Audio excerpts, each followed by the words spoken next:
네, 장윤기 사건이 광주 지역 경찰의 조직적 은폐 의혹으로 확산되면서 점입 가경입니다. 지역 경찰, 향찰의 부작용에 대한 논의가 급부상하고 있는 건데요. 사회부 법조팀 류태영 기자와 따져보도록 하겠습니다. 네, 류 기자, 장윤기 사건으로 향찰에 대한 비판이 커지고 있어요. 네, 그렇습니다. 경찰 제19 범죄 은폐 의혹 사건 수사가 본격화하며 지역 경찰들의 비위 실태가 드러나고 있습니다. 30년 넘게 전남 광주 지역에서 근무했던 수사팀장 박모 씨가 수사팀원에게 현장 감식자료 삭제를 지시하고 심지어는 성적으로 몰고 가지 말라며 조사 범위를 제한한 것으로 파악됐습니다. 또 박 씨가 윗선의 지시가 있었다고 진술한 만큼 형사과장, 광산경찰서장 등 결제 라인 전반에 대한 수사로 확대되는 모습입니다. 수사 역량에 대한 비판도 수년 전부터 이어져 왔는데요.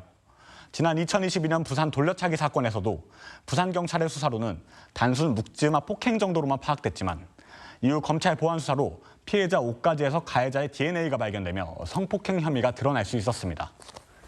이후 법원은 초동 대응이 미흡했다며 지역경찰에 부실 수사 책임을 물었습니다.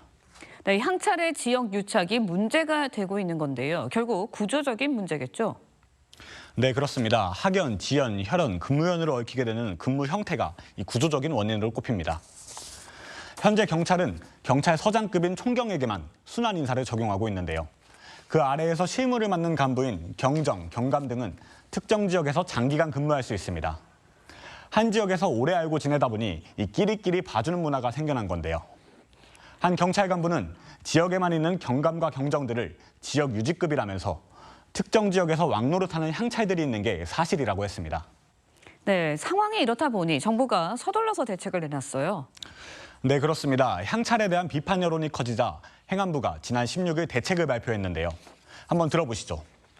순환 인사제를 전면 도입하고 경찰관, 배우자, 직계 좀비속 사건에 대한 자진 신고 및 상피제를 통해 제19 감싸기 관행을 근원적으로 차단하겠습니다. 아직 확정되진 않았지만 현재 총경들에게만 적용되고 있는 지역 순환근무를 이 경정, 경감급으로 확대할 거란 전망이 나옵니다.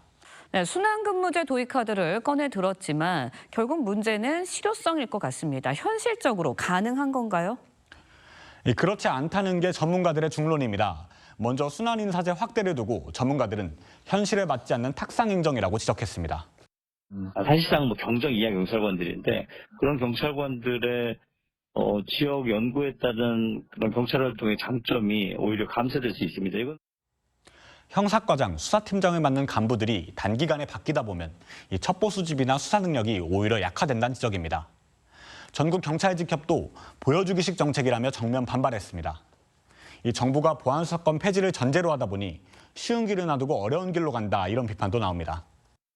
수사 통제를 하는 게 검찰의 본래 태어난 이유죠. 보안사건 수사 통제죠. 근데 그것까지 안 하려고 하다 보니까 자꾸 이렇게 꼬이지 않습니까?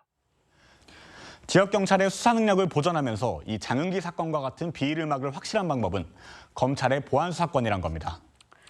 네, 어떤 대책이든 수사 부실로 인한 억울한 피해자가 더는 생기지 않았으면 하는 바람입니다. 류태영 기자 잘 들었습니다.